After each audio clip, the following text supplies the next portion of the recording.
ಅವನು ಯಾರೋ ಒಬ್ಬ ಕಾಂಗ್ರೆಸ್ ಪುಡಾರಿ, ಒಬ್ಬ ಪೌರಾಯುಕ್ತ ಹೆಣ್ಣುಮಗಳ ಮೇಲೆ ಎಷ್ಟೆಲ್ಲ ಅವಾಚ್ಯ ಶಬ್ದಗಳಿಂದ ಅಶ್ಲೀಲವಾಗಿ ಮಾತಾಡ್ತಾನೆ. ಪರ ರಾಜ್ಯದ ಪೊಲೀಸರು ಬಂದು ಇವತ್ತು ನಮ್ಮ ರಾಜ್ಯದಲ್ಲಿ ನಡೀತಾ ಇರ್ತಕ್ಕಂಥ ಡ್ರಗ್ಸ್ ದಂಧೆನ, ಡ್ರಗ್ಸ್ ಫ್ಯಾಕ್ಟ್ರಿಗಳನ್ನ ಇವತ್ತು ಬಯಲಿಗೆ ಎಳಿತಾ ಇದ್ದಾರೆ. ಸಬ್ ಇನ್ಸ್ಪೆಕ್ಟರ್ನ ಟ್ರಾನ್ಸ್ಫರ್ ಮಾಡ್ಬೇಕಂತ ಅಂದ್ರೆ, ಇನ್ಸ್ಪೆಕ್ಟರ್ ಟ್ರಾನ್ಸ್ಫರ್ ಆಗ್ಬೇಕಂದ್ರೆ ಇವತ್ತು ಕೋಟಿ ಕೋಟಿ ರೂಪಾಯಿಗಳನ್ನ ಲಂಚ ಕೊಟ್ಟು ಇವತ್ತು ಯಾವುದೋ ಒಂದು ಪೊಲೀಸ್ ಠಾಣೆಗೆ ಹೋಗಿ ಪೊಲೀಸ್ ಕುತ್ಕೋತಾ ಇದ್ದಾರೆ.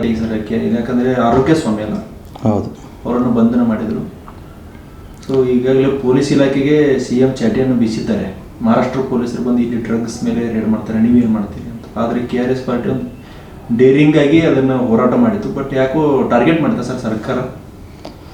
ಇಲ್ಲ, ನಾವು ನೋಡಿ, ನೀವೆಲ್ಲ ನೋಡ್ತಾ ಇದ್ದೀರಿ, ಗಮನಿಸ್ತಾ ಇದ್ದೀರಿ, ನಿರಂತರವಾಗಿ ಸಮಾಜದಲ್ಲಿರ್ತಕ್ಕಂಥ ಏನು ಅಕ್ರಮಗಳು ಇವೆಲ್ಲದರ ವಿರುದ್ಧ ನಿರಂತರವಾಗಿ ಹೋರಾಟ ಮಾಡ್ತಾ ಇದ್ದೀವಿ. ಏನು ರಾಜಕಾರಣಿಗಳು ಮಾಡ್ತಾ ಇರುವಂಥ ಏನು ತೆರಿಗೆ ಲೂಟಿ ಆಗಿರ್ಬೋದು, ಅಥವಾ ಪೊಲೀಸರ ಕರ್ತವ್ಯ ಲೋಪಗಳಾಗಿರ್ಬೋದು, ಪೊಲೀಸರ ದೌರ್ಜನ್ಯ, ದಬ್ಬಾಳಿಕೆ, ಸರ್ಕಾರಿ ಅಧಿಕಾರಿಗಳಲ್ಲಿ ಕಚೇರಿಗಳಲ್ಲಿ ನಡೀತಾ ಇರ್ತಕ್ಕಂಥ ಲಂಚಾವತಾರ, ಇವೆಲ್ಲವನ್ನು ನೀವು ಹೇಳ್ದಂಗೆ ನಮ್ಮ ಪಕ್ಷದ ಸೈನಿಕರು ನಿರ್ಭೀತಿಯಿಂದ ಎದುರಿಸ್ತಾ ಪ್ರಶ್ನೆ ಮಾಡ್ತಾ ಕೆಲಸ ಮಾಡ್ತಾ ಇದ್ದಾರೆ. ಇನ್ನೊಂದು, ಈ ಡ್ರಗ್ಸ್ ವಿಚಾರ ಏನಿದೆ ಬೆಂಗಳೂರಿನಲ್ಲಿ, ನಿಜವಾಗ್ಲೂ ಬೆಂಗಳೂರಿನಲ್ಲಿ ನಡೀತಾ ಇರ್ತಕ್ಕಂಥ ಈ ಡ್ರಗ್ಸ್ ವಿಚಾರವಾಗಿ ನಮ್ಮ ಪಕ್ಷ ನಿರಂತರವಾಗಿ ಹೋರಾಟ ಮಾಡಿಕೊಂಡು ಬಂದಿದೆ. ನಾವು ಒಂದು ರೀತಿಯಲ್ಲಿ ಹೋರಾಟ ಮಾಡೋಕ್ಕೆ ಹೋದಾಗ ಬೆಂಗಳೂರಿನ ಪೊಲೀಸ್ ಕಮಿಷನರು, ಅಯ್ಯೋ ನನಗೆ ಅವಮಾನ ಆಗ್ತಾ ಇದೆ, ನನ್ನ ಫೋಟೋ ಹಾಕ್ಕೊಂಡು ನೀವು ಡ್ರಗ್ಸ್ ವಿಚಾರಕ್ಕೆ ಪ್ರತಿಭಟನೆ ಮಾಡ್ತಾ ಇದ್ರಿ, ನಮ್ಗೆ ಅವಮಾನ ಆಗ್ತಾಯಿದೆ, ಕಿರಿಕಿರಿ ಆಗ್ತಾಯಿದೆ ಅನ್ನುವಂಥ ಮಾತುಗಳನ್ನು ಕೂಡ ಅವ್ರ ಸಿಬ್ಬಂದಿಗಳ ಮುಖಾಂತರ ನಮಗೆ ಹೇಳಿಸಿದರು. ಆದರೆ ಈಗೆಲ್ಲ ನಾವು ನೋಡಿದ್ವಿ ಏನಾಗ್ತಿದೆ, ಈಗ ಬೇರೆ ಪರ ರಾಜ್ಯದ ಪೊಲೀಸರು ಬಂದು ಇವತ್ತು ನಮ್ಮ ರಾಜ್ಯದಲ್ಲಿ ನಡೀತಾ ಇರ್ತಕ್ಕಂಥ ಡ್ರಗ್ಸ್ ದಂಧೆನ, ಡ್ರಗ್ಸ್ ಫ್ಯಾಕ್ಟ್ರಿಗಳನ್ನ ಇವತ್ತು ಬಯಲಿಗೆ ಎಳಿತಾ ಇದ್ದಾರೆ. ಯಾರು ಇದಕ್ಕೆಲ್ಲ ಜವಾಬ್ದಾರರು? ಏನಾಗಂಗಾದ್ರೆ ನಾವು ಹೋಗಿ ಆ ಪೊಲೀಸ್ ಠಾಣೆಯಲ್ಲಿ ಇರ್ತಕ್ಕಂಥ ಯಾರೋ PC-ಗಳನ್ನ ಬೀಟ್ ಪೊಲೀಸ್ ಇರ್ತಾರಲ್ಲ, ಯಾವುದೋ ಆ ಡ್ರಗ್ಸ್ ದಂಧೆ ಎಲ್ಲಿ ನಡೀತಾ ಇರುತ್ತೋ ಅಲ್ಲಿ ಹೋಗ್ತಾರಲ್ಲ ಕಾನ್ಸ್ಟೇಬಲ್, ನಾವು ಅವ್ರನ್ನ ಹೊಣೆಗಾರನಾಗಿ ಮಾಡೋಕ್ಕಾಗುತ್ತಾ?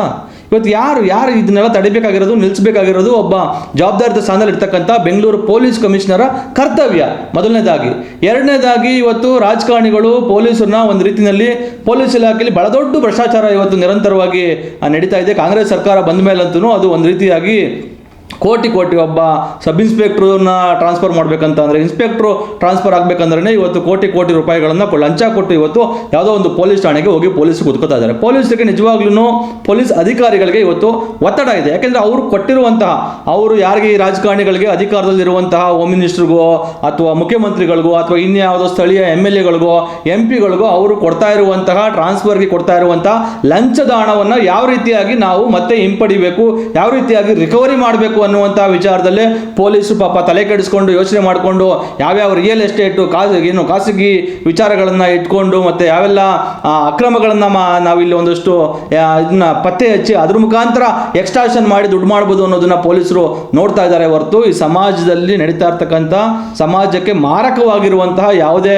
ಕ್ರೈಮ್ಗಳನ್ನಾಗಿರ್ಬೋದು, ಡ್ರಗ್ಸ್ ವಿಚಾರಗಳನ್ನಾಗಿರ್ಬೋದು, ಅದ್ರ ಬಗ್ಗೆ ಪೊಲೀಸರು ತಲೆ ಕೆಡಿಸ್ಕೊತಾ ಇಲ್ಲ. ಇದಕ್ಕೆ ನೇರವಾಗಿ ಇವತ್ತು ಜನಪ್ರತಿನಿಧಿಗಳೇ ಕಾರಣ. ನಮ್ಗೆ ಎಲ್ರಿಗೂ ಅನ್ಸುತ್ತೆ, ಒಳ್ಳೆಯವ್ರನ್ನ ಪೊಲೀಸರನ್ನ ಇಟ್ಕೊಂಡ್ರೆ, ಪ್ರಾಮಾಣಿಕರನ್ನ ಇಟ್ಕೊಂಡ್ರೆ, ದಕ್ಷತೆ ಇರೋವಂಥ ಪೊಲೀಸರನ್ನ ಇಟ್ಕೊಂಡ್ರೆ, ಅವರಿಂದ ಲಂಚ ಇಸ್ಕೊಳ್ದಲೆ ಪ್ರಾಮಾಣಿಕವಾಗಿ ಕೆಲಸ ಮಾಡ್ರಪ್ಪ ಅಂತೇಳಿ ಬಿಟ್ಟಿದ್ರೆ ಪೊಲೀಸರು ಹಗಲು ರಾತ್ರಿ ಸಮಾಜದ ರಕ್ಷಣೆ ಆಗಿ ಕೆಲಸ ಮಾಡ್ತಾ ಇದ್ರು. ಆದರೆ ಇವತ್ತು ಅವ್ರ ತಾವು ಕೋಟ್ಯಾಂತರ ರೂಪಾಯಿ ಹಣ ಇಸ್ಕೊಂಡು ಅವರಿಗೆ ಮಿನಿಟ್ಸ್ ಕೊಟ್ಟು ಕರ್ಕೊಂಬಂದು ಸ್ಟೇಷನ್ಲಿ ಇಟ್ಕೊಳ್ತಾ ಇರ್ತಕ್ಕಂಥ MLA-ಗಳು MP-ಗಳು ಇವತ್ತು ಹೊಣೆಗಾರರನ್ನ ಮಾಡಬೇಕಲ್ಲ ನಾವು MLA MP-ಗಳನ್ನ. ಇವತ್ತು ಅವರೇ ಹೊಣೆಗಾರಿಕೆಯನ್ನು ಇದ್ರದ್ದು ಒತ್ಕೋಬೇಕು. ಹಾಗಾಗಿ ನಮ್ಮ ಪಕ್ಷದ ರಾಜ್ಯ ಕಾರ್ಯದರ್ಶಿಗಳಾಗಿರ್ತಕ್ಕಂಥ ಆರೋಗ್ಯ ಸ್ವಾಮಿ ಅವರು ಏನಿದ್ರು, ಅವರು ಒಂದು ಪೋಸ್ಟನ್ನು ಹಾಕಿದರು. ನೋಡಿ, ಅಲ್ಲಿ ಏನು ನಡೆದಿದೆ, ಈ 3 ಜನ ಪೊಲೀಸರು ಸಸ್ಪೆಂಡ್ ಆಗಿದ್ದಾರೆ. ಆ 3 ಜನ ಕೇವಲ ಅವ್ರ ಇನ್ಸ್ಪೆಕ್ಟರ್ಗಳು ಮಾತ್ರನೇ ಈ ಪ್ರಕರಣದಲ್ಲಿ ಇಲ್ಲ.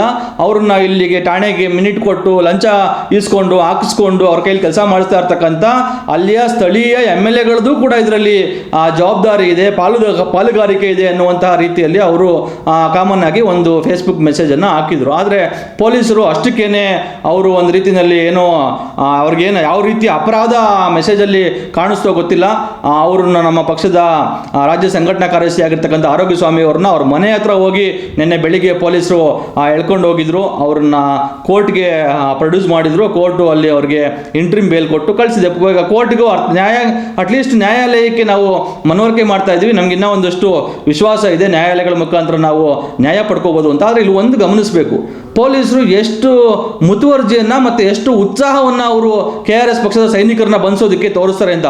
ಅಫ್ಟರ್ ಆಲ್ ಒಂದು ಮೆಸೇಜನ್ನು ಫೇಸ್ಬುಕ್ಕಲ್ಲಿ ಹಾಕಿರೋದಕ್ಕೆ ಬಂದಿದ್ದಾರೆ.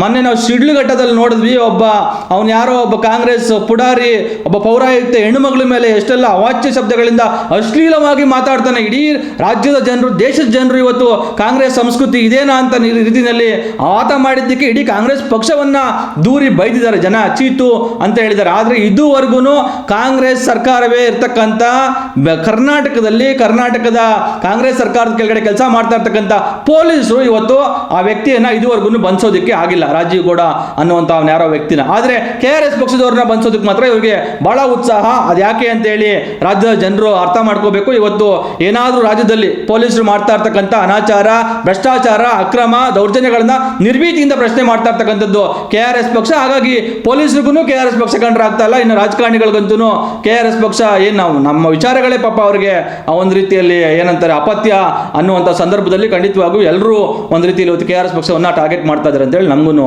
ಅನ್ನಿಸ್ತಾ ಇದೆ. ಹೆಚ್ಚಿನ ವಿಡಿಯೋಗಳಿಗೆ ಪ್ರತಿಧ್ವನಿ ಯೂಟ್ಯೂಬ್ ಚಾನೆಲ್ ಸಬ್ಸ್ಕ್ರೈಬ್ ಮಾಡಿ, ಬೆಲ್ ಐಕಾನ್ ಕ್ಲಿಕ್ ಮಾಡಿ.